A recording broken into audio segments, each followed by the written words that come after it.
I was in a supermarket when an elderly man called out to me. "Barbara, great to see you. Why did you stop answering my messages?" At first, I thought he had mistaken me for someone else, but then he showed me the messages on his phone. What I saw sent shivers down my spine. Don't forget to subscribe to the channel and comment where you're watching from. My name is Barbara Powell, and I'm 65 years old. I live in Portland, Oregon, in a neighborhood called Laurelhurst, where I've spent most of my adult life working as a high school English teacher before retiring 5 years ago. For 37 years, I stood in front of classrooms filled with teenagers, teaching them about Shakespeare, Hemingway, Toni Morrison, and the power of words to change lives. I taught AP literature during my final decade, watching bright young minds discover that books could be mirrors reflecting their own experiences or windows into worlds they'd never imagined. Some of my former students still write to me, telling me about their careers, their families, thanking me for passages I don't even remember assigning. Those letters sit in a box in my closet, a testament to a career that mattered. I never imagined that words, those same tools I'd spent a lifetime teaching students to wield with precision and care, would one day be weaponized against me in such a personal and devastating way. My husband Thomas Powell passed away 7 years ago from pancreatic cancer, leaving me alone in our family home. The house we bought 40 years ago when Stephen Powell was just a baby, when the neighborhood was more affordable and Portland felt like a small town instead of a booming city. 3 bedrooms, 2 baths, a backyard with a cherry tree that blooms pink every spring. The house where we celebrated birthdays with homemade cakes, always chocolate because that was Stephen's favorite. The house where we hosted Thanksgiving dinners for 20 people. My mother and sisters and Thomas's brother's family all crowded around the extended dining table. The house where we painted each room a different color because we couldn't decide on just one, ending up with a pale yellow kitchen, sage green living room, and a bedroom that's still the same dusty blue we chose together in 1985. Thomas's absence still echoes in every corner, his reading chair by the window where he'd spend Sunday mornings with the newspaper and a cup of coffee. The garage where his tools hang on the pegboard exactly where he left them, covered in 7 years of dust because I can't bring myself to move them or give them away. The garden where he planted roses, which I've kept alive despite my lack of his natural green thumb, mostly out of stubbornness and love. I've learned to embrace solitude, though it wasn't easy at first. The first year after his death, I could barely function.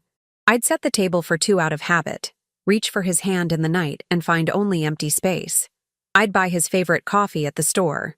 The Italian roast he always insisted tasted better than what I preferred, and not realize my mistake until I got home and saw the bag on the counter, a small reminder of a void that couldn't be filled.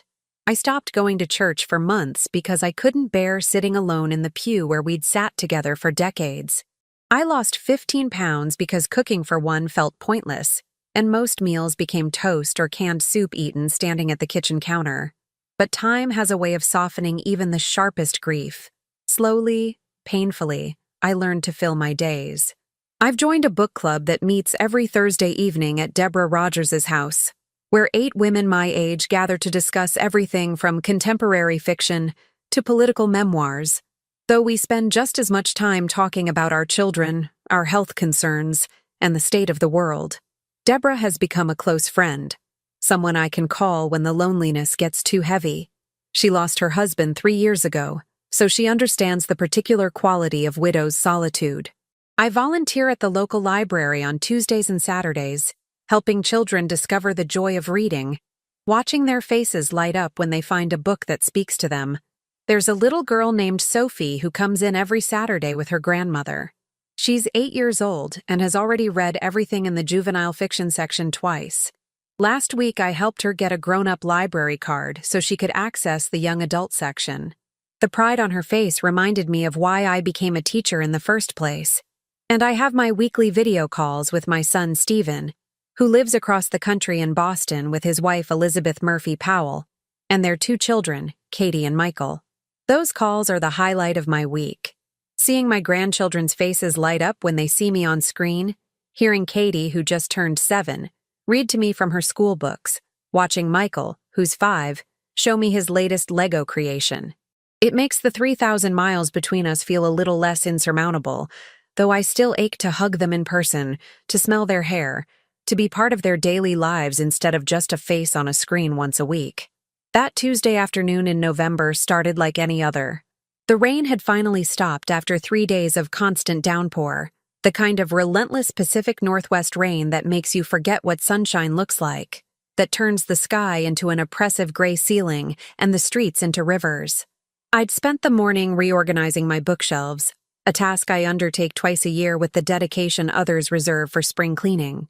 Fiction alphabetized by author, nonfiction organized by subject, my collection of teaching materials boxed up but not discarded.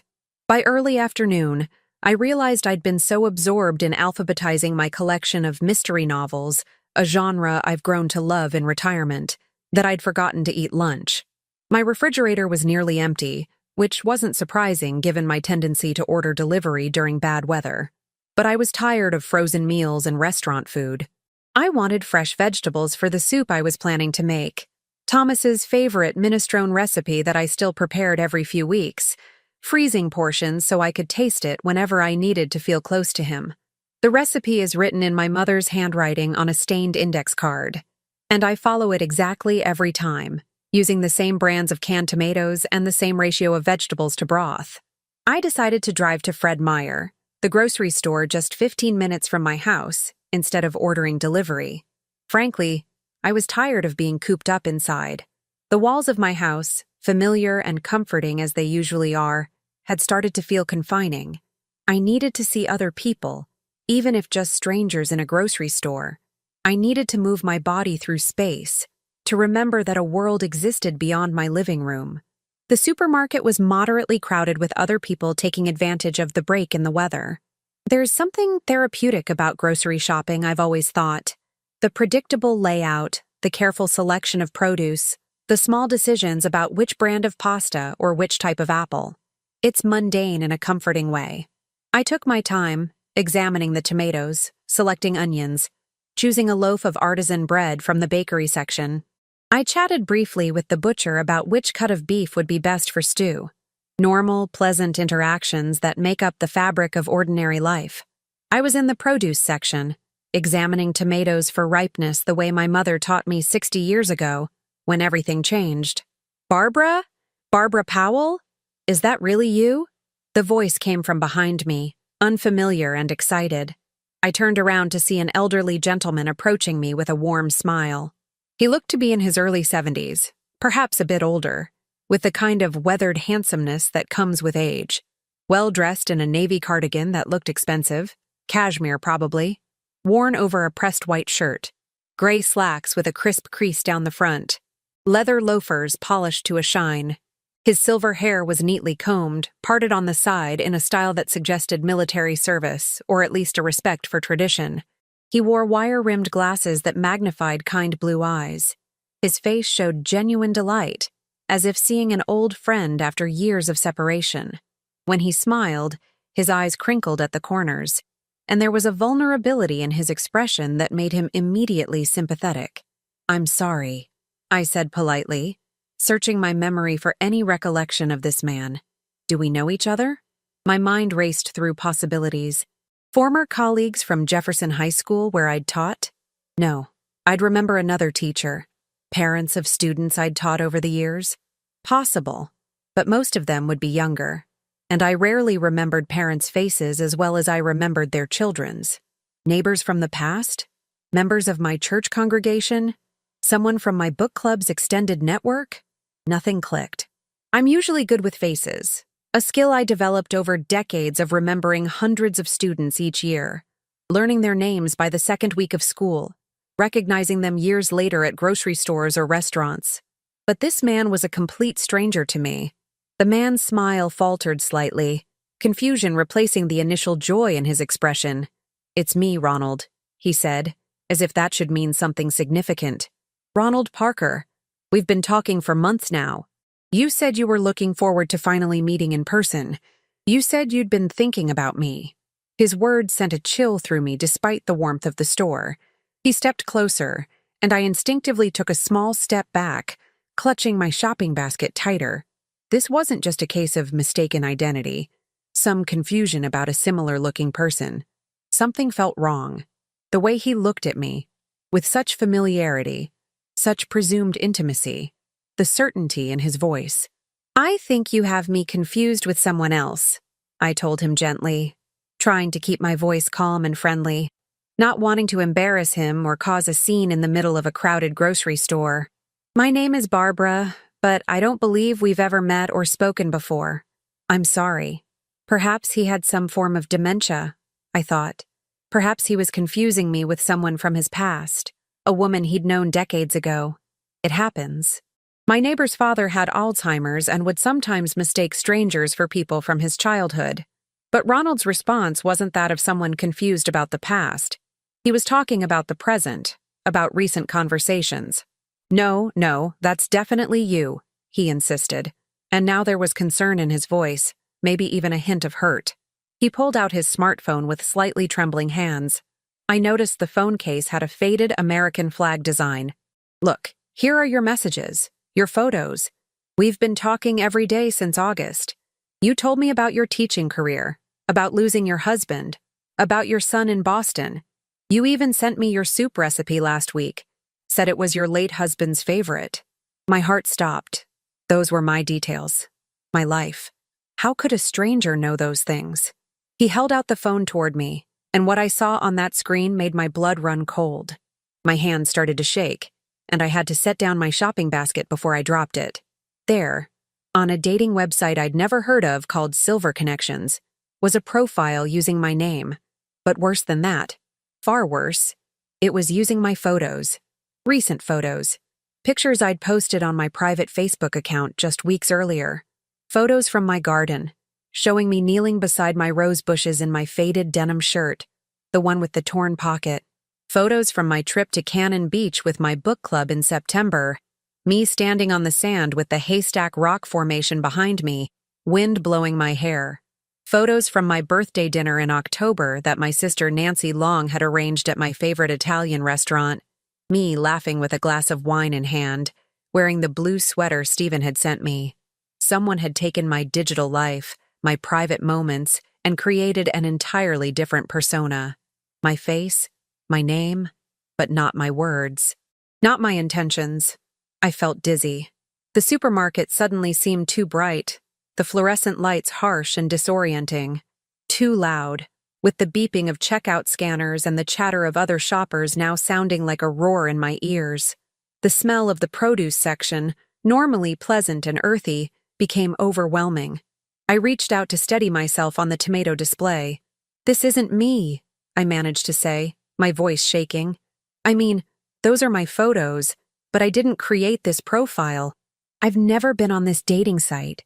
I've never been on any dating site. I don't even know what Silver Connections is." My hands were trembling as I took the phone from Ronald to look more closely. I had to see this for myself, had to understand the scope of what was happening. The profile was elaborate, detailed, convincing. It listed my age accurately as 65, my location as Portland, Oregon. Under occupation, it said, retired English teacher. Under interests, it listed gardening, classic literature, volunteering with children. All true. Whoever created this had done their research. But it was the messages that truly horrified me. The messages were extensive, an ongoing dialogue stretching back months. Weeks and weeks of daily conversations, sometimes multiple exchanges per day. The person pretending to be me had crafted an elaborate story about being a lonely widow looking for companionship and maybe love in the later chapters of life. She, this fake Barbara, claimed to be struggling financially after her husband's death, hinted at unexpected medical expenses that insurance wouldn't cover, mentioned problems with her house that she couldn't afford to fix on her teacher's pension. The messages were written in a style that mimicked how I actually spoke, using phrases and expressions that were eerily accurate. "Goodness gracious," she'd written in one message, an expression I use constantly that my students used to tease me about. "Bless your heart," in another, which was something I'd picked up from my mother, who was from Virginia originally. The fake Barbara even referenced books I'd actually read, discussed teaching experiences that sounded plausible based on my career. And gradually, over time, The messages shifted from friendly conversation to requests for help, small amounts at first. I hate to ask, but my car needs new brakes and I'm short $200 this month. Could you possibly help me out until my next pension check arrives? Then larger sums. The roof is leaking, and the repair company won't start work without a deposit. I know it's a lot to ask, but could you loan me $2,000? I promise I'll pay you back as soon as I can sell some of my late husband's possessions. Each request was followed by elaborate thank you messages, expressions of gratitude and growing affection, promises of repayment, hints that maybe when they finally met in person, something special might develop between them. The fake Barbara sent photos of herself, my photos, in different contexts. She sent good morning messages and good night messages. She asked about Ronald's day, his children, his own late wife. She created the illusion of a genuine emotional connection. "How much did you send?" I asked Ronald quietly, already dreading the answer but needing to know the full extent of the damage. His face flushed red with a mixture of embarrassment and anger. He looked away, unable to meet my eyes, and I saw his jaw tighten. $12,000 over the past 3 months, he admitted finally, his voice barely above a whisper. She said she needed help with the roof repair. That was $5,000. Then her car broke down completely and needed to be replaced. That was another $4,000. Then her grandson, she said your grandson, Michael in Boston, needed emergency surgery that insurance wouldn't cover, and she was desperate. That was $3,000 more. He paused, and when he continued, there was pain in his voice that went beyond the money. I thought I was helping someone I cared about, someone who cared about me. After my wife died 2 years ago, I've been so lonely. My daughter lives in Seattle and is always busy with her own family. I felt invisible, like I didn't matter anymore. And then Barbara, this profile, started messaging me. And suddenly I felt seen again. I felt like I mattered to someone. The money didn't seem important compared to that feeling. My heart broke for him. This wasn't just about $12,000, though that was a significant sum for someone on a fixed income.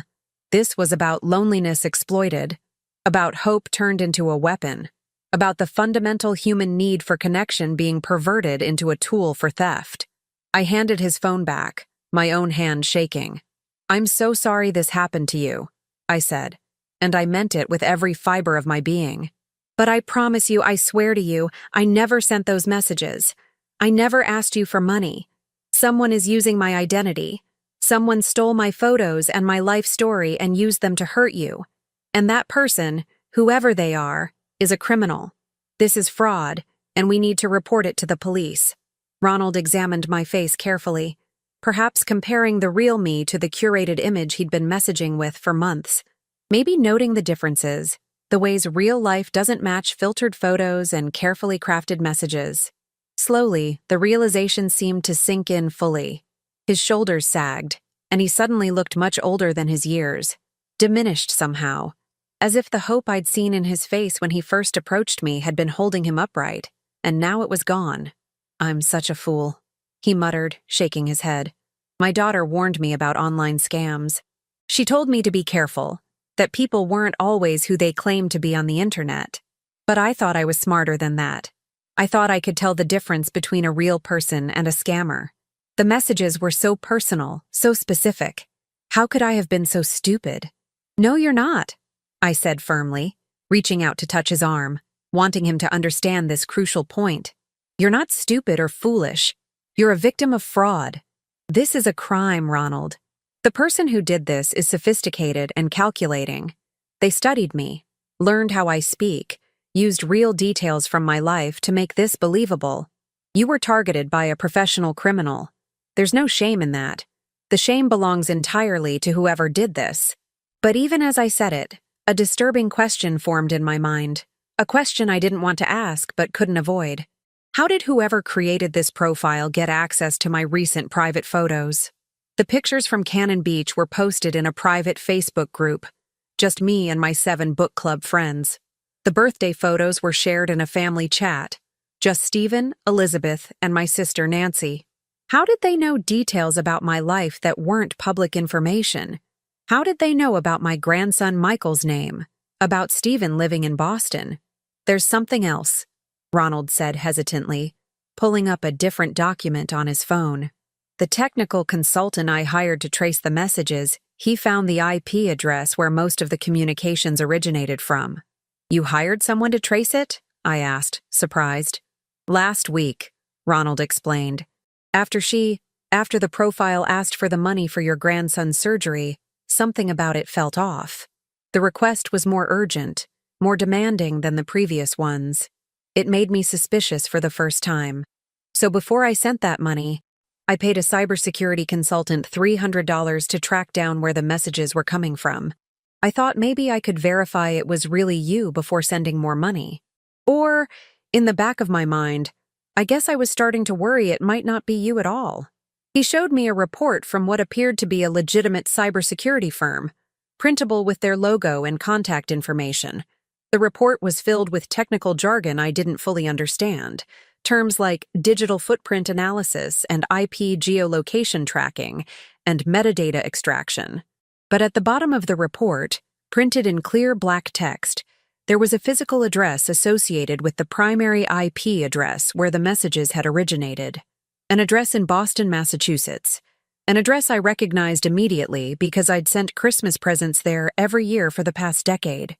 An address where my son Stephen lived with his wife Elizabeth and their 2 children. The words blurred in front of my eyes. I read the address again, hoping I'd been mistaken. But no. It was definitely Stephen and Elizabeth's home address in the Brookline neighborhood of Boston, the house they'd bought 5 years ago, the house where my grandchildren were growing up. That's my son's address, I whispered, more to myself than to Ronald. That's where Stephen and Elizabeth live. The implications hit me like a physical blow, like someone had punched me in the stomach and knocked all the air from my lungs. Someone in my son's household had access to my photos, knew intimate details about my life, and was using that information to scam vulnerable elderly men across the country. The only people living at that address were Stephen, my daughter-in-law Elizabeth, and their 2 young children, Katie and Michael. It couldn't be the kids. They were only 7 and 5 years old. They barely knew how to use iPads for games and educational apps, much less how to run a sophisticated online fraud operation. That left Stephen or Elizabeth, and I knew with absolute certainty it couldn't be Stephen. My son is one of the most honest, principled people I've ever known. He's a financial analyst at a prestigious firm in Boston, successful and well compensated, with no financial motivation to commit fraud. More than that, he's constitutionally incapable of deception. When he was 8 years old, he accidentally broke a neighbor's window playing baseball and immediately confessed, using his allowance money to help pay for the replacement, even though it took him 6 months. When he was in high school, he found a wallet with $200 in it and spent an entire afternoon tracking down the owner to return it. When he makes a mistake at work, he's the first to acknowledge it and fix it. Thomas and I raised him to value honesty above everything else, and that teaching took root deep in his character. Besides, Stephen barely knows how to use social media beyond posting occasional family photos on Facebook. He's never understood Twitter, thinks Instagram is frivolous, and once asked me what going viral meant. The idea of him creating fake profiles and manipulating photos and crafting elaborate deceptive narratives is absurd. He doesn't have the skills or the temperament. But Elizabeth was a different story. Elizabeth has been married to Stephen for 10 years. She's a freelance graphic designer who works from home, spending hours online every day for her business. She has the technical skills to create convincing fake profiles, to manipulate photos, to manage multiple online identities. She knows Photoshop, understands social media algorithms, can navigate the internet with a sophistication that intimidates me. I've watched her design websites, edit photos, create digital marketing campaigns. If anyone in that household could pull off something like this, it would be Elizabeth. But I'd never wanted to believe it. I'd never wanted to suspect her of anything. She was my son's wife, my grandchildren's mother. She'd always been kind to me, welcoming me into her home, asking about my life with what seemed like genuine interest. We'd had long conversations during my visits about books, teaching, parenting. She called me Mom, sent me Mother's Day cards, included me in family decisions. "Are you all right?" Ronald asked, concerned by whatever he saw in my face. "You've gone very pale." "I need to sit down," I said, feeling lightheaded. "And I need to contact the police. But first, can you send me copies of everything you have? The messages, the profile screenshots, this cybersecurity report, records of all the money transfers. Everything." We found a bench near the store's customer service desk and sat down. Ronald forwarded everything to my email address, hundreds of screenshots and documents that would take hours to review fully. While he worked on his phone, I tried to process what I was learning. If Elizabeth was behind this, why would she do it? Stephen had a good income. They lived in a nice house, took family vacations, never seemed to struggle financially. What possible motivation could she have? "I need to ask you something," I said to Ronald. "Have you been in contact with other men who've been messaging with this fake profile of me? Has the fake Barbara mentioned talking to anyone else?" Ronald shook his head. "No. She always said I was special, that she wasn't interested in meeting anyone else. But now that I think about it, there were times when her responses seemed delayed or when she'd confuse details I'd told her with something else. Like maybe she was mixing up different conversations with different people. I just thought she was busy or stressed. I didn't want to be demanding. This might not be just you," I said slowly, the horrifying realization growing. If someone went to all this trouble to create a fake profile and scam you, they probably created other profiles too. There might be other victims. We need to find out. "How would we do that?" Ronald asked. "I'm not sure yet," I admitted. "But I need to figure this out before we go to the police. I need to understand the full scope of what's happening. And I need to—" I paused, not sure how to finish that sentence. "I need to confront Elizabeth? I need to give my son's wife a chance to explain before ruining her life?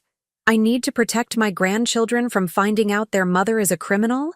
Ronald and I exchanged contact information. He gave me his phone number, email address, and physical address. I gave him mine. "I promise I'll keep you updated on what I discover," I told him. "And we will make this right. Somehow. The money doesn't even matter anymore," Ronald said quietly. "I mean, it does. It's my retirement savings, and I don't know how I'll replace it. But more than that, I'm angry about the lie.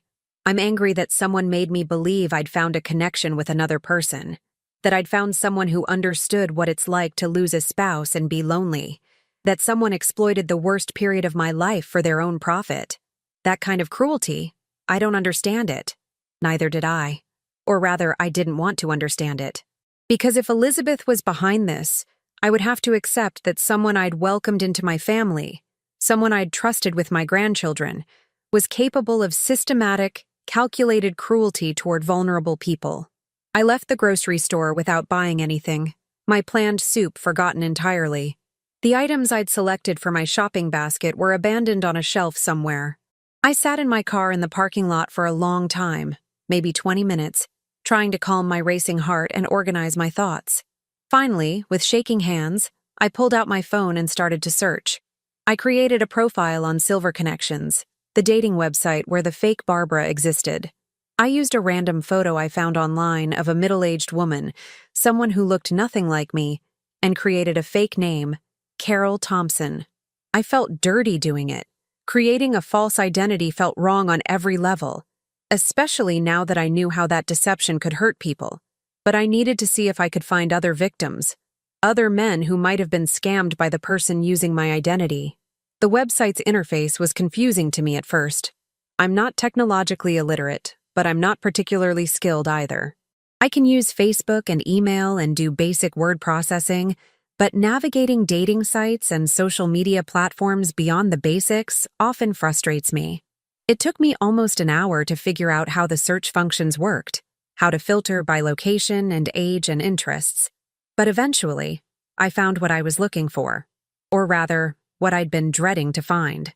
In the site's community forums, there was a section where users could post warnings about suspicious profiles or potential scams. I searched for mentions of Barbara and found 3 posts. The first was from a man named Timothy Henderson in Sacramento, California. He'd posted 2 weeks ago, "Beware of profile Barbara PPDX65. Claims to be widowed teacher from Portland. Asked for money multiple times. I sent $5,000 total. Then stopped responding after I questioned inconsistencies in her story. Profile is now deleted. Probably a scammer. The second post was from Joseph Barnes in Phoenix, Arizona. Lost $8,000 to someone claiming to be Barbara.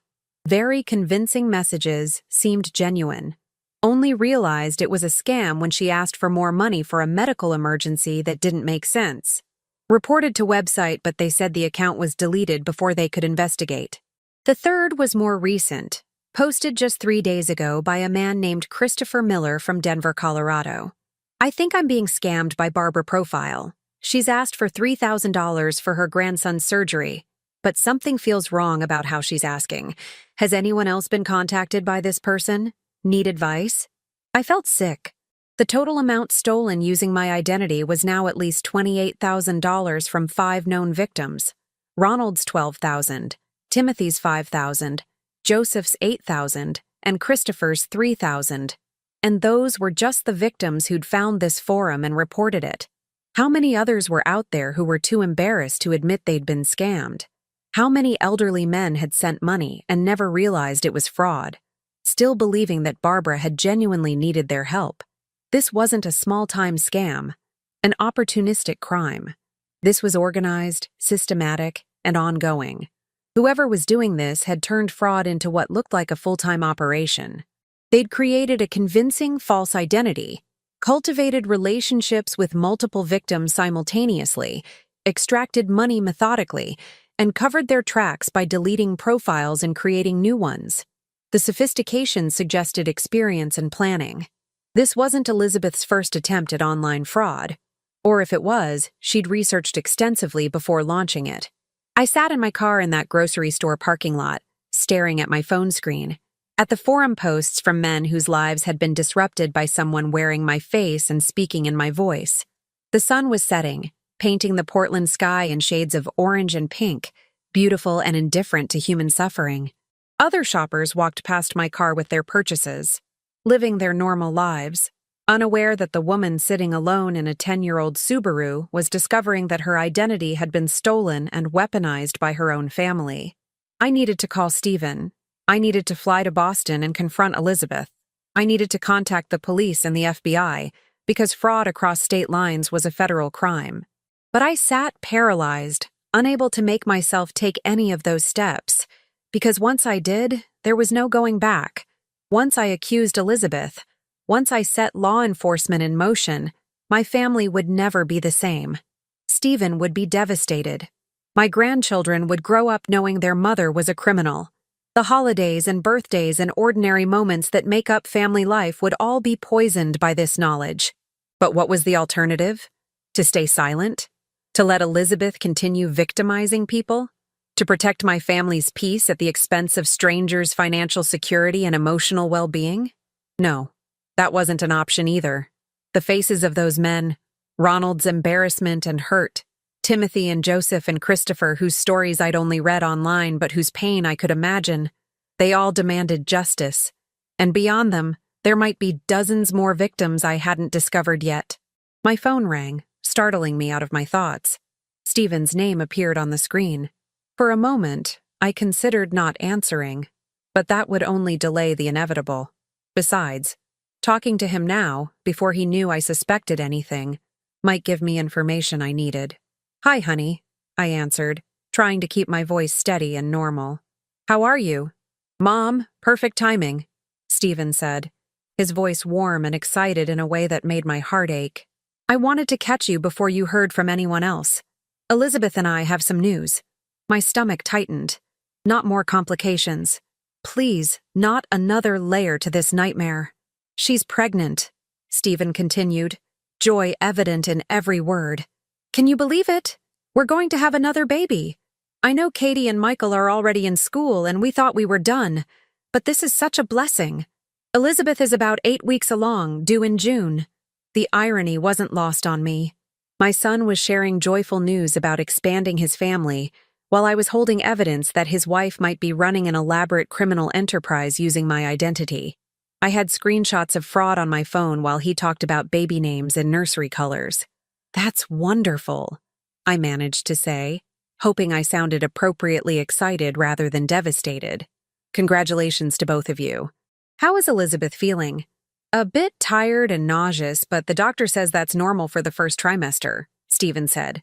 Actually, Mom, I wanted to ask you something. Would you consider coming to visit for Thanksgiving?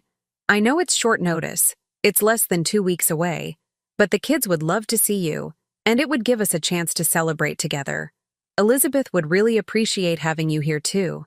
She's been feeling a bit overwhelmed. An invitation to visit. That would give me direct access to Elizabeth's computer, a chance to investigate without arousing suspicion. It was perfect timing. Almost too perfect. Did Elizabeth know I'd found out? Was this invitation some kind of trap? No. I was being paranoid. Stephen had called me, not Elizabeth. This was just coincidence. Terrible coincidence. I'd love to come, I said. Let me book a flight this week. I can probably arrive the Tuesday or Wednesday before Thanksgiving. That would be amazing, Stephen said. We're so glad you can make it, Mom. Elizabeth was just saying yesterday how much she wanted you to visit. She's been pretty stressed lately about some client projects, and I think having family around will help. Stressed about client projects. Or stressed about running a criminal operation that was about to be exposed. I wondered what Elizabeth would think if she knew I was coming to investigate her, to potentially destroy her life and marriage. We chatted for a few more minutes about logistics and flight times before hanging up. As soon as the call ended, I allowed myself to sit with the full weight of what I was planning. I was going to spy on my daughter-in-law. I was going to search through her computer, violate her privacy, look for evidence to confirm my worst suspicions. If I found what I expected to find, I would have to decide whether to confront her privately or go directly to the authorities. Either choice would shatter my son's happiness and my grandchildren's security.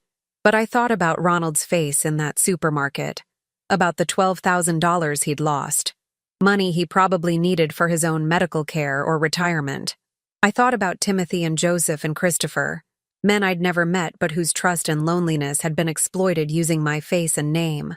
I thought about how many other victims might be out there, sending their savings to someone they believed was me, someone they believed cared about them. The choice wasn't really a choice at all. That night, I couldn't sleep. I lay in bed in the dark, in the bedroom I'd shared with Thomas for 40 years, staring at the ceiling and running through scenarios. What if I was wrong about Elizabeth? What if someone had hacked her computer without her knowledge? What if the IP address trace was incorrect? What if there was an explanation I hadn't considered?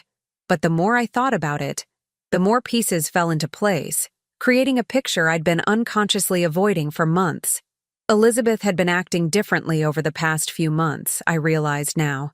During our video calls, she'd seemed anxious, distracted. Stephen had mentioned that she was working long hours, often staying in her home office until late at night with the door closed. He'd commented that some of her freelance clients were demanding, requiring extensive revisions and tight deadlines. But what if there were no demanding clients? What if those long hours in her locked office were spent managing fake profiles, crafting deceptive messages, manipulating vulnerable people? And Elizabeth had been unusually interested in my life lately, asking detailed questions about my daily routine, my friends, my activities, my past teaching experiences. During our last few calls, she'd asked me to tell stories about Thomas, about how we met, about our marriage. At the time, I'd been touched by her interest, thinking she was trying to connect with me on a deeper level, wanting to understand the family history she'd married into. Now I wondered if she'd been gathering material for the fake Barbara profile, collecting details and anecdotes that would make the scam more convincing. She'd also casually asked about my Facebook password a few months ago, claiming she wanted to help me secure my account after hearing news about security breaches. I'd given it to her without suspicion, grateful for her tech savviness and concern. Had she used that access to steal my private photos? To monitor my activities so she could update the fake profile with current details? 3 days later, on Friday afternoon, I boarded a flight from Portland to Boston. Stephen had offered to pick me up from Logan Airport, but I'd declined, saying I'd take a rideshare so he wouldn't have to deal with airport traffic after work. The truth was that I wanted time alone to prepare myself mentally for what I was about to do. The 5-hour flight gave me too much time to think. I'd brought a book, a mystery novel that normally would have engrossed me completely, but I couldn't focus on the words. I kept thinking about Elizabeth, about the life she'd built with my son, about my grandchildren who adored her. Katie wanted to be an artist like her mom. Michael followed Elizabeth around the house, always wanting to help with whatever she was doing. She was a good mother, from everything I'd observed. She was patient and creative, reading to them every night, helping with homework, encouraging their interests. How could someone be both a good mother and a systematic criminal? How could those two identities exist in the same person? But I knew the answer. People were capable of moral compartmentalization, of being loving in one context and cruel in another. History was full of examples. It just hurt so much more when it was happening in your own family. The rideshare from the airport to Stephen and Elizabeth's house in Brookline took 45 minutes through evening traffic. I watched the city pass by the window, so different from Portland. More crowded, more historical, more expensive. Stephen and Elizabeth's house was in a nice neighborhood. Tree-lined streets with well-maintained homes, good schools, safe parks. They'd worked hard to afford this life, which made Elizabeth's apparent crimes even more incomprehensible. Why risk all of this? Stephen greeted me at the door with a huge hug. He looked good, healthy, and happy, wearing his work clothes still, slacks and a button-down shirt with the sleeves rolled up. He'd inherited Thomas's height and my dark hair, though his was starting to show gray at the temples. At 40 years old, my son had become a successful adult with a career and family. And looking at him still made me proud, even as my heart broke for what I was about to potentially do to his happiness.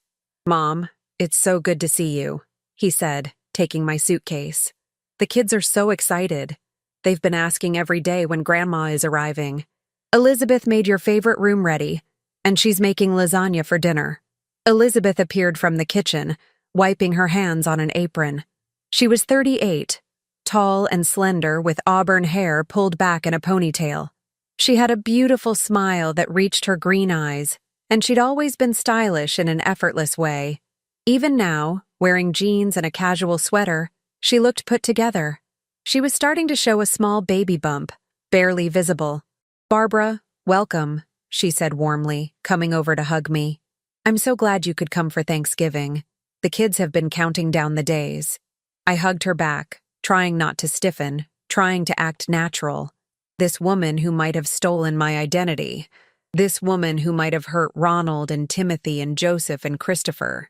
Or, a small voice in my head insisted, this woman who might be completely innocent, who might have no idea that her computer had been used for fraud, who might be about to have her life destroyed by false accusations. "Thank you for having me," I said. "And congratulations on the pregnancy. How are you feeling?"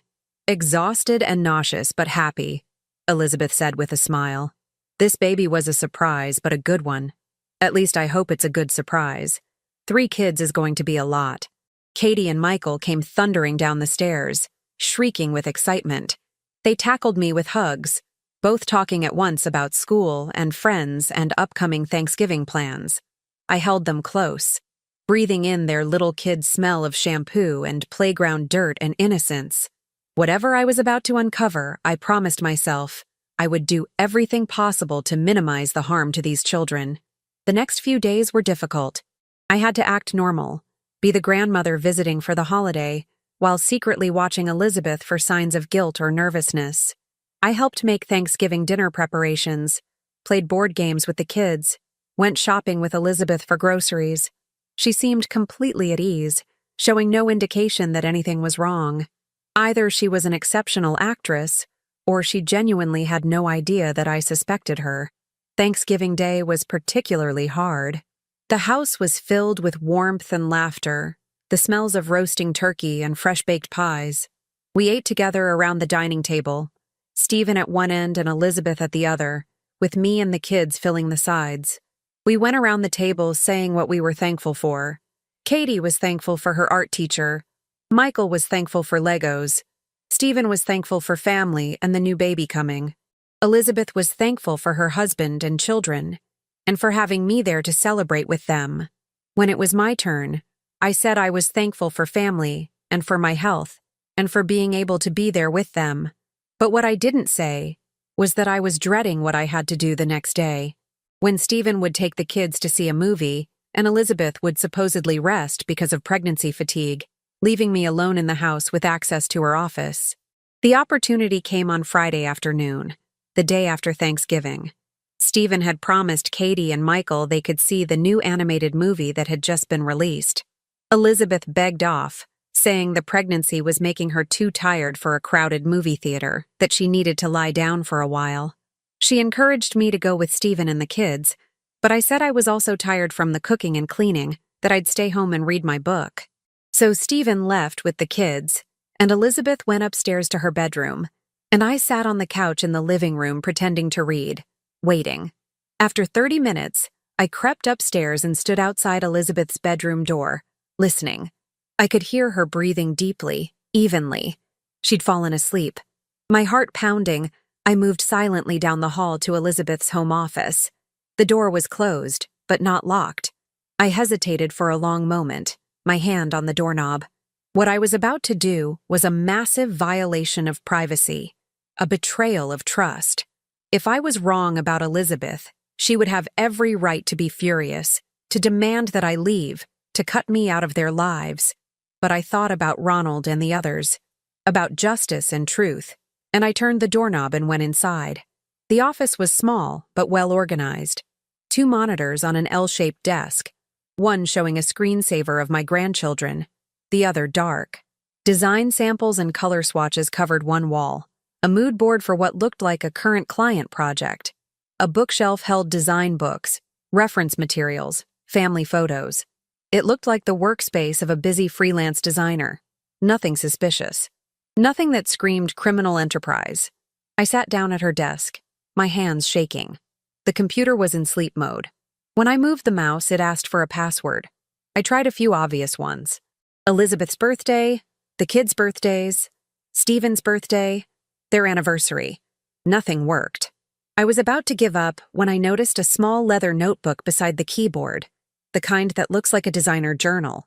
People shouldn't write down passwords. Every cybersecurity expert says that. But people do it anyway because they can't remember all the different login credentials modern life requires. I opened the notebook. There, on the first page, was a list of login credentials. Work email, personal email, Facebook, Instagram, design software accounts. And there, listed as main computer, was a password. Katie Michael, 2024. I typed it in. The screens came to life. I sat there for a moment, staring at the unlocked computer, knowing that once I started searching, I would find something that would change everything. I could still stop.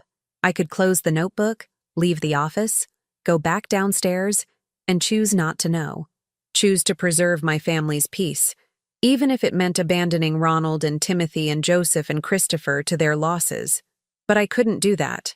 I knew I couldn't do that even as I considered it. So I opened Elizabeth's web browser and checked the history. At first, I saw normal things. Design websites, shopping sites, news articles, parenting forums. But then I noticed that she'd been using incognito mode frequently, which wouldn't show up in the regular browsing history. I needed to check her actual files, the documents saved on her computer. I opened her documents folder and started scanning through files and folders. Client projects organized by name and date, family photos sorted by year and event, financial records, tax documents, household bills. Everything was meticulously organized, color-coded even. For several minutes, I found nothing unusual, and a small part of me started to hope I was wrong, that there was an innocent explanation, that Elizabeth was exactly who she appeared to be. Then I noticed a folder labeled Personal Business, buried several layers deep in her directory structure. It wasn't hidden, but it wasn't prominent either. Tucked away inside a folder called Archives, inside a folder called Old Files, as if deliberately positioned where casual browsing wouldn't find it. I clicked on it. My worst fears were confirmed in an instant. Inside Personal Business were dozens of subfolders, each labeled with a man's name. Ronald, Timothy, Joseph, Christopher, at least 20 other names I didn't recognize. Each folder contained screenshots of conversations, copies of photos they'd sent her, notes about their personal details, likes and dislikes, vulnerabilities to exploit, and spreadsheets, detailed Excel files tracking money transfers, amounts received, dates, payment methods. I felt like I might throw up. This was real. This was irrefutable. My daughter-in-law, the mother of my grandchildren, the woman carrying my son's third child, was a systematic criminal, and she'd been running this scam like a business, keeping detailed records of every victim, every conversation, every dollar stolen. With trembling hands, I pulled out my phone and started taking photos of everything on the screen. I photographed the folder structure, showing the personal business folder and all its subfolders. I photographed the spreadsheets showing total amounts stolen. The current total, according to the most recent spreadsheet dated just 3 days ago, was $68,400 across 17 different victims. Some men had sent as little as $200. Others, like Ronald, had sent over $10,000. I opened several of the individual folders, photographing the contents. The Ronald folder contained 43 pages of conversation screenshots, detailed notes about his life: widower, daughter in Seattle, retired civil engineer, likes fishing, lonely, vulnerable to emotional appeals, copies of bank transfer receipts, and a timeline of when and how much money was requested. I photographed notes where Elizabeth had written detailed instructions to herself about how to maintain the fake Barbara persona. It included observations about my personality that she'd apparently compiled over years of knowing me. Uses expressions like "goodness gracious" and "bless your heart" frequently, she'd written. Talks about former students with fondness. Mentions Thomas often, but not morbidly. Active in local library and book club. Close relationship with Sister Nancy. Garden is important to her. Loves classic literature, especially 19th century novels. She'd studied me like a character she was developing for a role, noting every quirk and habit and interest that would make the fake profile more convincing. It was thorough and calculating and deeply, personally violating. There was also a separate document labeled Future Profiles, where she'd apparently been planning to expand her operation beyond just using my identity. My sister Nancy's name was at the top of the list, with notes about photos Elizabeth could potentially access and personality traits she'd observed. Below Nancy were names of several of Elizabeth's own relatives, her mother, her aunt, women in her life whose identities she was apparently planning to steal and exploit. This wasn't just about me. This was a business model she intended to scale up, creating multiple fake profiles, targeting more victims, maximizing her profits from organized fraud.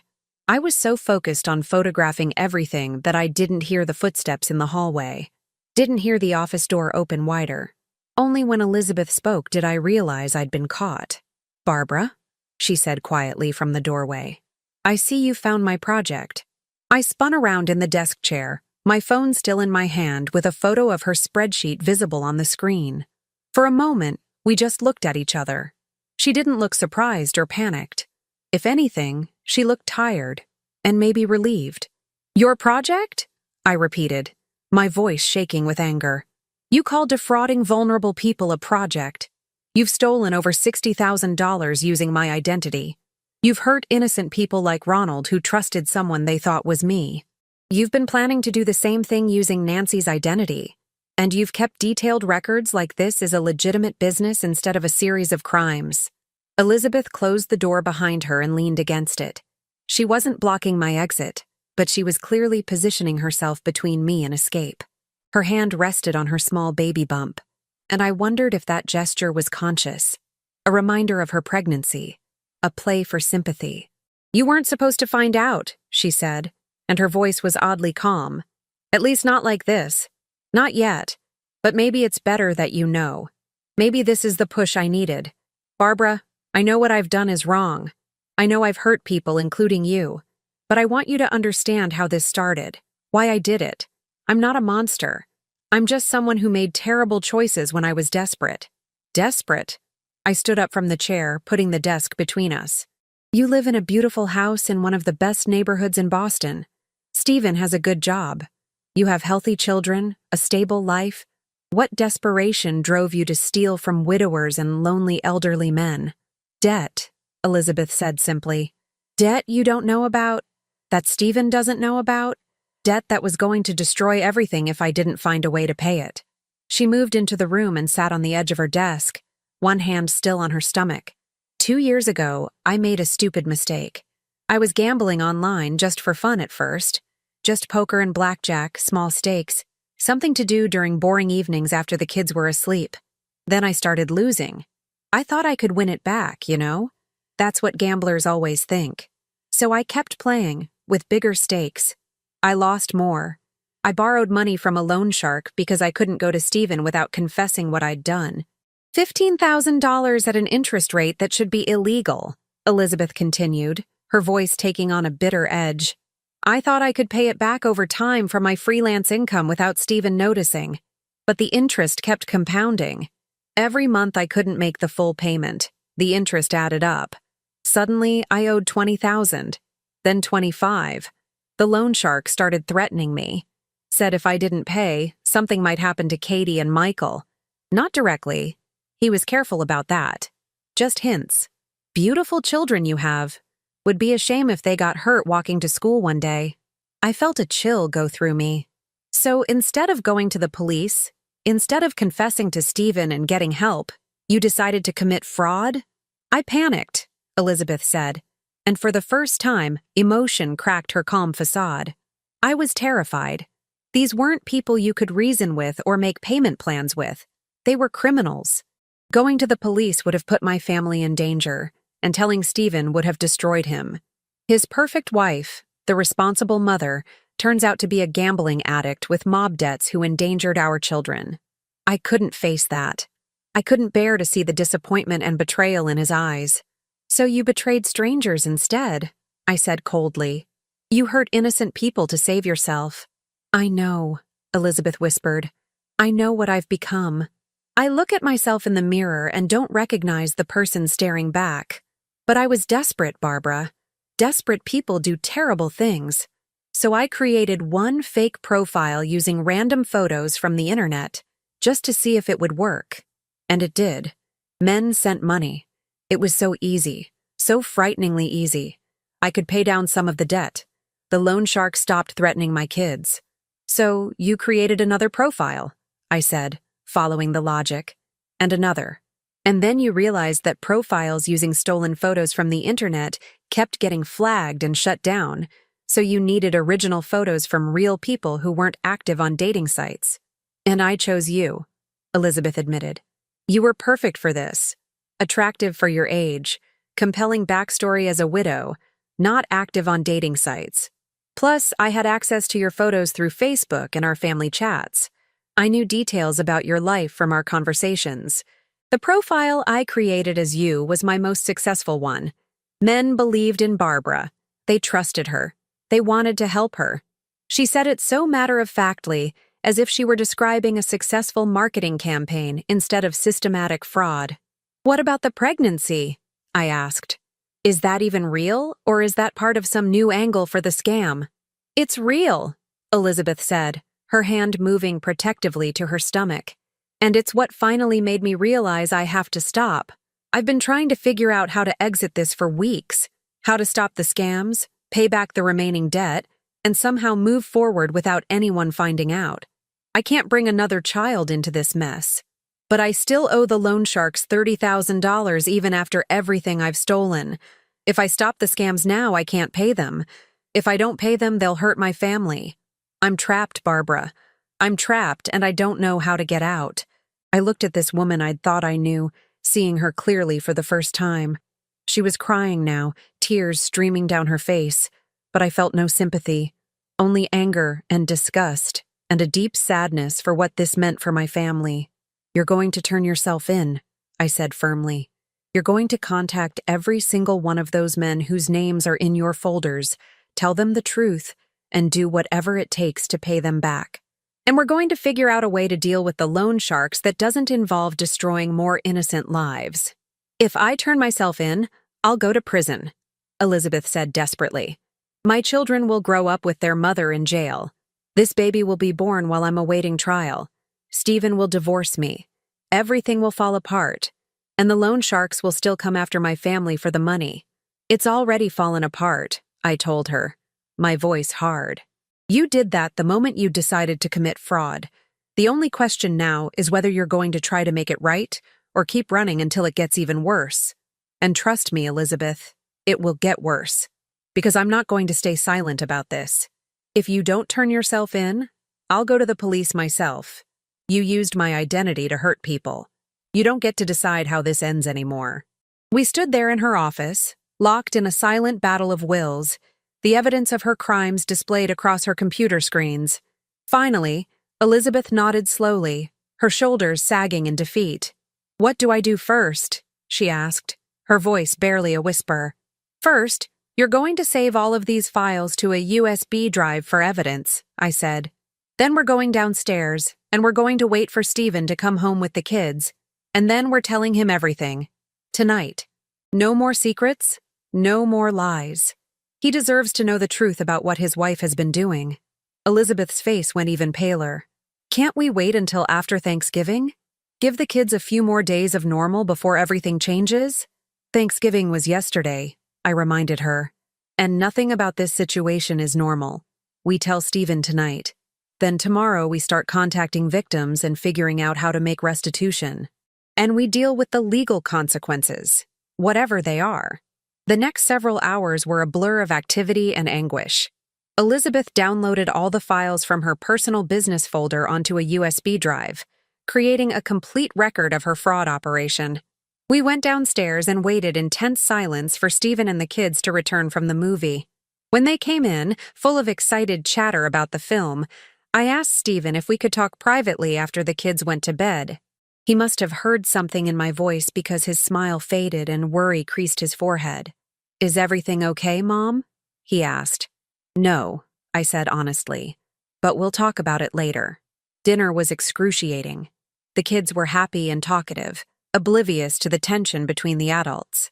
Elizabeth barely ate, pushing food around her plate. Stephen kept looking between us with growing concern. I tried to act normal for Katie and Michael's sake, asking about the movie, laughing at their jokes, but my heart wasn't in it. After the kids were in bed, the three of us sat at the kitchen table. Stephen looked between me and Elizabeth, confused and worried. What's going on? He asked. Elizabeth has something she needs to tell you, I said, looking at my daughter-in-law. Everything. Right now. And so Elizabeth confessed. She told Stephen about the gambling addiction, about the loan sharks, about the fake dating profiles, about using my identity to scam vulnerable men. She told him about the $68,000 stolen, about the 17 known victims, about her plans to expand the operation. Stephen's face went through a journey of emotions as she spoke. Shock, disbelief, anger, pain, betrayal, and finally a deep sadness that was terrible to witness. How could you? Was all he managed to say when she finished. His voice was flat, emotionless, as if he'd been hollowed out. How could you lie to me every single day for 2 years? How could you use my mother like that? How could you hurt all those people and then come home and tuck our children into bed like nothing was wrong? I'm sorry, Elizabeth sobbed. I'm so sorry. I know that's not enough, but I don't have anything else to offer. I was scared and stupid, and I made terrible choices, but I want to make it right. I have to make it right. Stephen looked at me, his eyes pleading for guidance like he used to do when he was a child, facing a problem too big to solve alone. What do we do, Mom? And so I laid out the plan I'd been forming. First, Elizabeth needs to return all the money she stole. I can take out a home equity loan against my house in Portland. It's paid off, and the equity should cover the $68,000 plus a buffer for any victims we haven't identified yet. That will allow her to repay everyone immediately. I can't let you do that, Elizabeth protested. That's your retirement security. Those men's retirement security was taken from them because someone used my face and name to steal it, I said firmly. I'm partially responsible for making this right, even if I didn't know what was happening. This isn't charity, Elizabeth.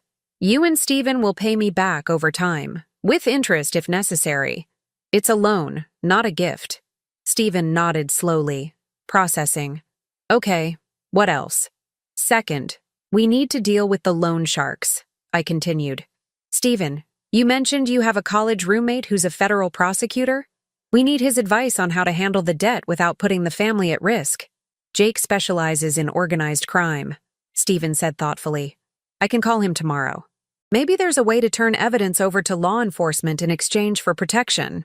Third, I said, looking at Elizabeth, you need to confess to every victim personally, not through the fake profile, but as yourself. You need to explain what you did, apologize, and tell them the money is being returned. They deserve to know the truth and to have closure. Elizabeth nodded miserably. And fourth, I said, taking a deep breath, you need to get help. Real help. Therapy for the gambling addiction, counseling for the deception, whatever it takes to make sure this never happens again. And if the authorities decide to press charges after you come clean, you face that with honesty and accept the consequences. The next few weeks were the most difficult of my life.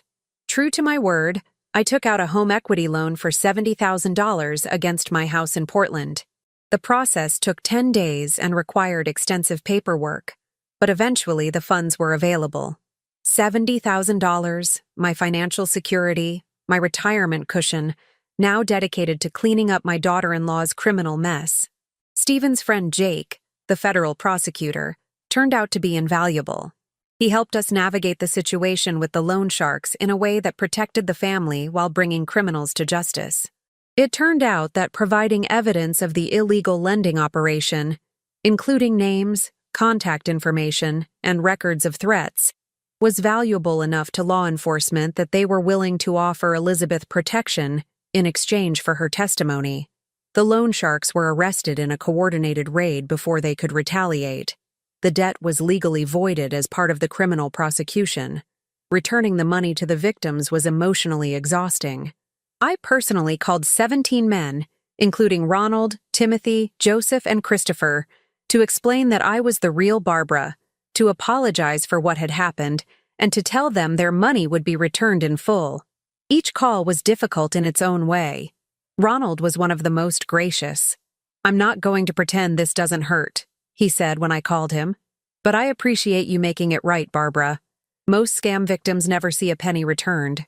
Your daughter-in-law is lucky to have you in her life, even if she doesn't deserve it. Timothy was angrier, less willing to accept apologies. $5,000 I sent to someone I thought was you, he said bitterly. $5,000 I needed for my own medical expenses. I've been postponing a surgery because I couldn't afford it after being scammed. Sorry doesn't fix that. You're right, I said. Sorry doesn't fix it. But your $5,000 is being returned, plus an additional $1,000 for the interest you've lost and the inconvenience. It's not enough, I know, but it's what we can do. Joseph was mainly relieved. I'm just glad to get the money back, he said. My son thought I was crazy for sending it in the first place. This will save me from a lot of I told you so conversations. Christopher was the one who concerned me most. He was the most recent victim, having only sent $3,000, but he was also the angriest.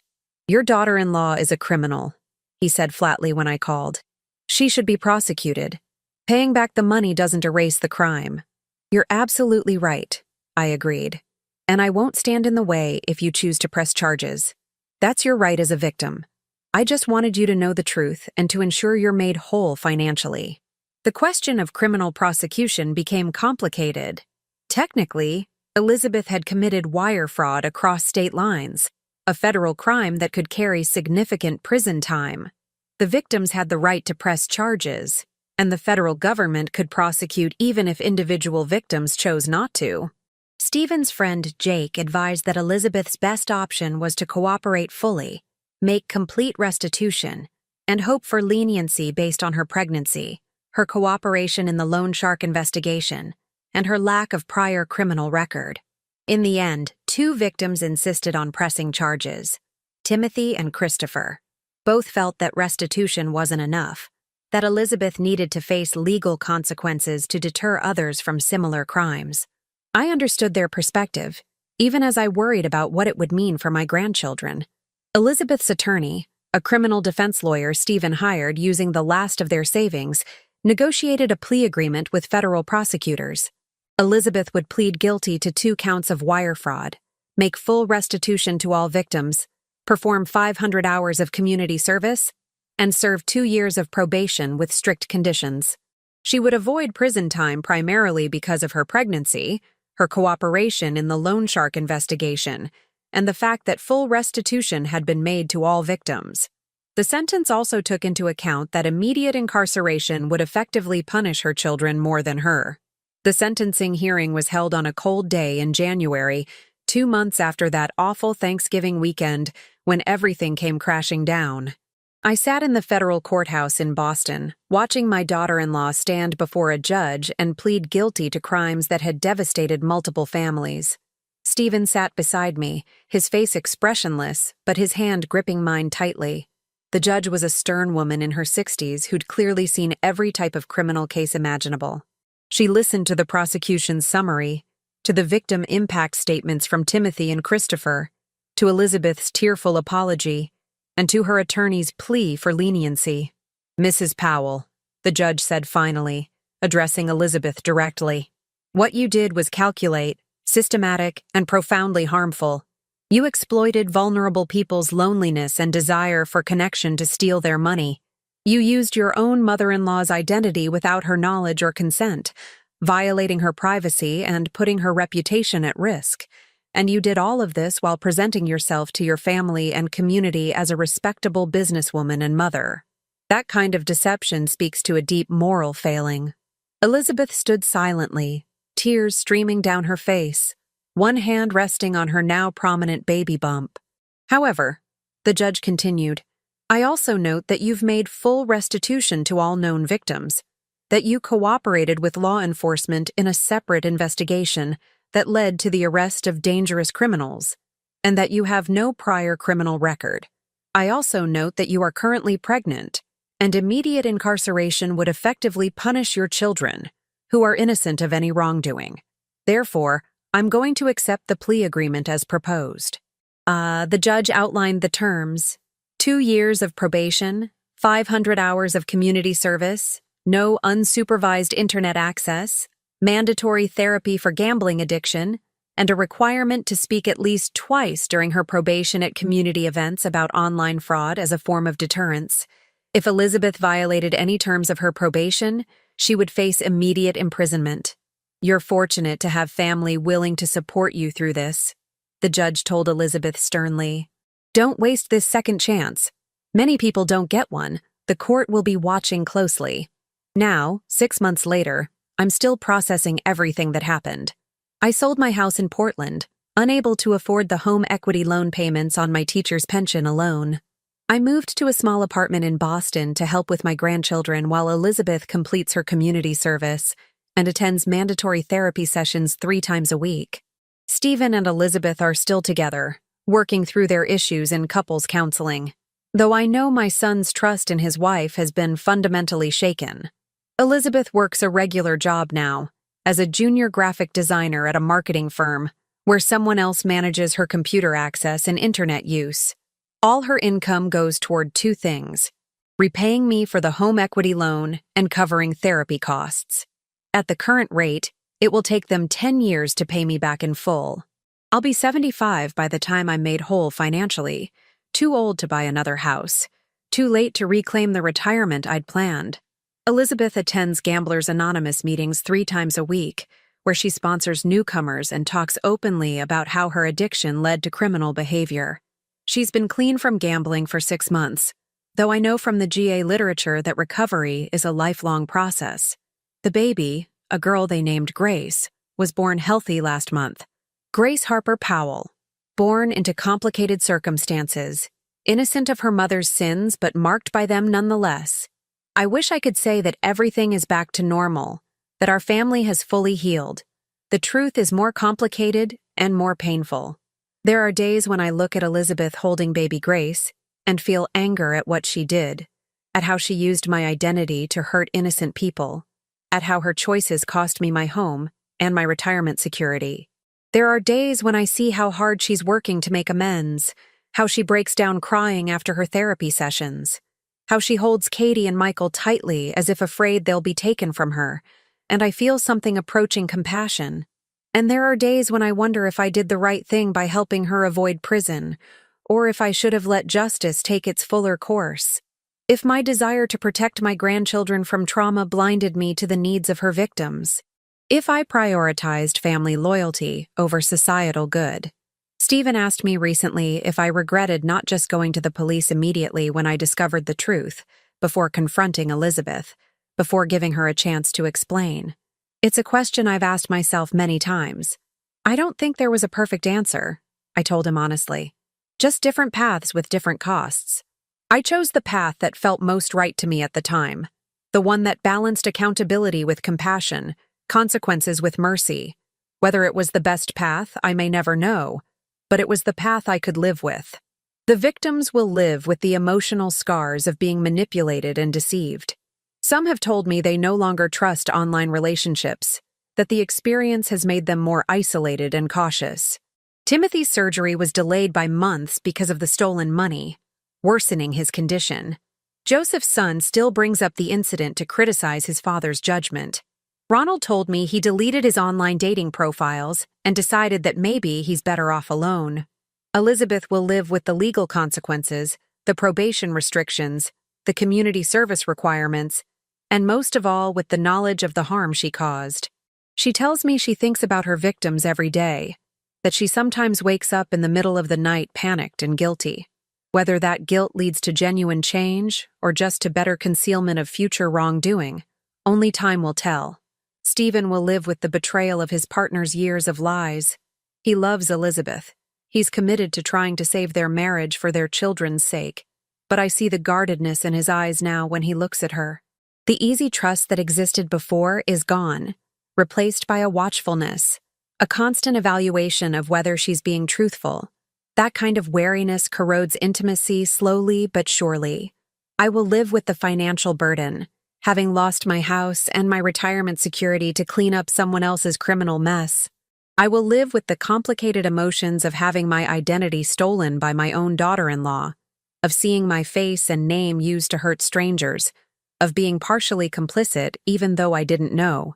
And I will live with the knowledge that my grandchildren, especially Grace, will someday learn a difficult truth about their mother's past. But we're all still here, still trying to move forward. Grace's arrival has brought some light back into a household that was dark and tense for months. Katie and Michael, blissfully unaware of the full details of why Grandma suddenly moved to Boston and why Mommy has so many appointments, are adjusting well. Katie is flourishing in her second-grade art class. Michael just lost his first tooth and was thrilled by the tooth fairy's visit. Elizabeth shows moments of genuine remorse and commitment to change, attending every therapy session, completing her community service hours at a homeless shelter, speaking publicly about her crimes to deter others. But I remain watchful and wary, unable to fully trust that the change is permanent. I keep in touch with Ronald now. We've become unlikely friends, bonding over our shared experience of being victims of the same crime. He's teaching me to play chess over video calls, and I've recommended books for his reading list. Once a month, we meet for coffee when he drives down from Seattle to visit his daughter. It's not the romantic connection the fake Barbara promised him, but it's real. And after everything that happened, I've come to value reality over comfortable fictions, truth over pleasing lies. As I sit here in my small apartment in Boston, helping to care for a baby who shares DNA with the woman who stole my identity, I reflect on how quickly and completely life can change. 6 months ago, I was a retired teacher living peacefully in Portland, my biggest concern being whether the rain would hold off long enough for my afternoon walk. Today, I'm rebuilding my life in a new city, rebuilding my relationship with my son, and trying to rebuild some measure of trust with a daughter-in-law who betrayed me in the most personal way possible. The future is uncertain. Elizabeth's probation will last another 1.5 years, 18 more months of restrictions and supervision. The loan against my former house will take Stephen and Elizabeth at least 10 more years to repay fully, maybe longer if unexpected expenses arise. The emotional healing will likely take even longer, if it happens at all. Some wounds leave permanent scars, but uncertainty, I've learned, is just another word for possibility. The possibility that Elizabeth truly will change, that her remorse is genuine and lasting. The possibility that our family will emerge stronger from this ordeal, that we'll learn to rebuild trust on a foundation of radical honesty. The possibility that the victims will find peace and closure, that being repaid and heard will help them heal. The possibility that some good can come from something that started with such harm and deception. I don't know if I've forgiven Elizabeth yet. Forgiveness feels like something too large and complicated to achieve quickly, a mountain too high to climb in a single journey. But I'm working toward it, day by day, just as she's working toward redemption. We're both carrying the weight of her choices, both trying to find ways to move forward despite the burden. What I learned from this experience is that identity is both more fragile and more resilient than I thought. Someone can steal your photos, your name, your life story, and use them to deceive others. Someone can create a convincing facsimile of you that exists online, interacting with strangers, making promises in your voice, but they can't steal who you actually are. They can't steal the relationships you've built through genuine connection, the character you've developed through years of choices, the core of yourself that exists independent of any profile or persona. The real Barbara remained unchanged, even while a fake version of me was manipulating vulnerable men across the country. The women in my book club still knew me. My students from decades past still remembered me. My sister Nancy still recognized my voice when I called. Ronald knew within seconds of seeing me in person that something was wrong, that the face matched, but the person didn't. Identity can be mimicked, but not truly replicated. Stolen, but not permanently lost. I also learned that family is complicated. More complicated than the greeting card sentiments and holiday photo albums suggest. We want to believe that the people we love are incapable of terrible things. When we discover otherwise, when the person who calls you mom turns out to be systematically defrauding vulnerable people, when the daughter-in-law you welcomed into your family betrayed you and countless strangers, we face an impossible choice. Do we turn away from them completely, cutting them out of our lives to protect ourselves from their toxicity? Or do we find a way to love them despite their failures, to hold them accountable while still offering support through the painful process of making amends? I chose the harder path of conditional love, love that demands accountability and change, but offers support through the difficult journey of redemption. Love that says, "What you did was wrong and I'm angry and hurt, but I will help you make it right because you're family and family doesn't abandon each other even in the worst circumstances." Whether that was the right choice, whether I enabled her escape from full justice or demonstrated the kind of grace that makes redemption possible, I may never know with certainty. If I could go back to that November afternoon in the supermarket, would I do anything differently? I don't think so. Every step that followed, as difficult and painful as it was, felt necessary. Confronting Elizabeth privately first gave her the chance to explain and cooperate, which ultimately led to the arrest of the loan sharks and prevented further victims. Helping her make full restitution immediately gave the victims their money back much faster than any legal process would have. Supporting her through the legal consequences while demanding accountability walked the line between punishment and rehabilitation. Not perfect justice, perhaps, but the messy, complicated kind that's sometimes the best we can achieve in an imperfect world where people we love do terrible things, and we have to decide how to respond. To anyone reading this who has been the victim of a romance scam or any form of identity theft, please know that it's not your fault. The shame belongs to the perpetrator, not to you. Your desire for connection, your willingness to help someone you cared about, your trust in what seemed like a genuine relationship, those aren't weaknesses to be ashamed of. They're human traits that someone exploited. Don't let that experience make you cynical or closed off from genuine connections in the future. Evil exists, but so does authentic goodness. One bad experience doesn't invalidate the possibility of real relationships.